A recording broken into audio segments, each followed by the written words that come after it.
నేను శేఖరాచారి. ఈరోజు ప్రధాన వార్తలు చూసినట్టయితే నాగర్ కర్నూలు జిల్లా కేంద్రంలోని కొల్లాపూర్ ఎక్స్ రోడ్ సమీపంలో ఉన్నటువంటి బీఆర్ఎస్ పార్టీ జిల్లా కార్యాలయంలో దీక్షా దివస్ సన్నాహక కార్యక్రమం ఏర్పాటు చేశారు. ఈ కార్యక్రమానికి ముఖ్య అతిథులుగా బీఆర్ఎస్ పార్టీ నాగర్ కర్నూలు జిల్లా అధ్యక్షులు మాజీ ఎమ్మెల్యే గువ్వల బాలరాజు, కొల్లాపూర్ మాజీ ఎమ్మెల్యే హర్షవర్ధన్ రెడ్డితో పాటు నాగర్ కర్నూలు దీక్షా దివస్ ఇన్ఛార్జ్ విజయసింహారెడ్డితో పాటు పలువురు ముఖ్య బీఆర్ఎస్ నేతలు పాల్గొన్నారు.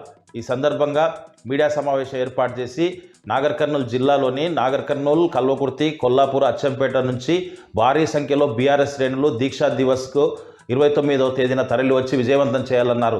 అనంతరం పార్టీ కార్యాలయ ఆవరణలో దీక్షా దివస్ ఏర్పాట్లను వారు పరిశీలించారు. ఈ సందర్భంగా వాళ్ళు మాట్లాడుతూ రాష్ట్ర సాధనలో కేసీఆర్ చేసినటువంటి త్యాగం, రాష్ట్ర అభివృద్ధి కోసం 10 ఏళ్ల పాటు పడ్డటువంటి శ్రమ, ఈ సంవత్సర లోపే కాంగ్రెస్ వైఫల్యాలను ఈ దీక్షా దివస్లో చర్చిస్తామని చెప్పేసి, కాబట్టి ప్రతి ఒక్కరు కూడా దీక్షా దివస్లో పాల్గొని విజయవంతం చేయాలని చెప్పేసి కూడా వాళ్ళు పిలుపునిచ్చారు.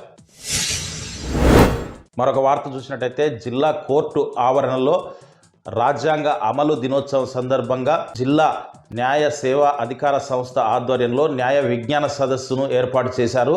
ఈ కార్యక్రమానికి ముఖ్య అతిథులుగా జిల్లా ప్రధాన న్యాయమూర్తి డి రాజేష్ బాబుతో పాటు senior civil judge Sabitha, junior civil జడ్జిలు మౌనిక, శ్రీనిధితో పాటు బార్ అసోసియేషన్ సభ్యులు, న్యాయ సంస్థ అధికారులు, కక్షిదారులు పాల్గొన్నారు. ఈ సందర్భంగా న్యాయమూర్తులు మాట్లాడుతూ ప్రతి ఒక్కరు కూడా రాజ్యాంగానికి లోబడి నడుచుకోవాలని చెప్పేసి, రాజ్యాంగం అమలుకు ప్రతి ఒక్కరు కూడా కృషి చేయాలని చెప్పేసి కూడా వాళ్ళు పిలుపునిచ్చారు.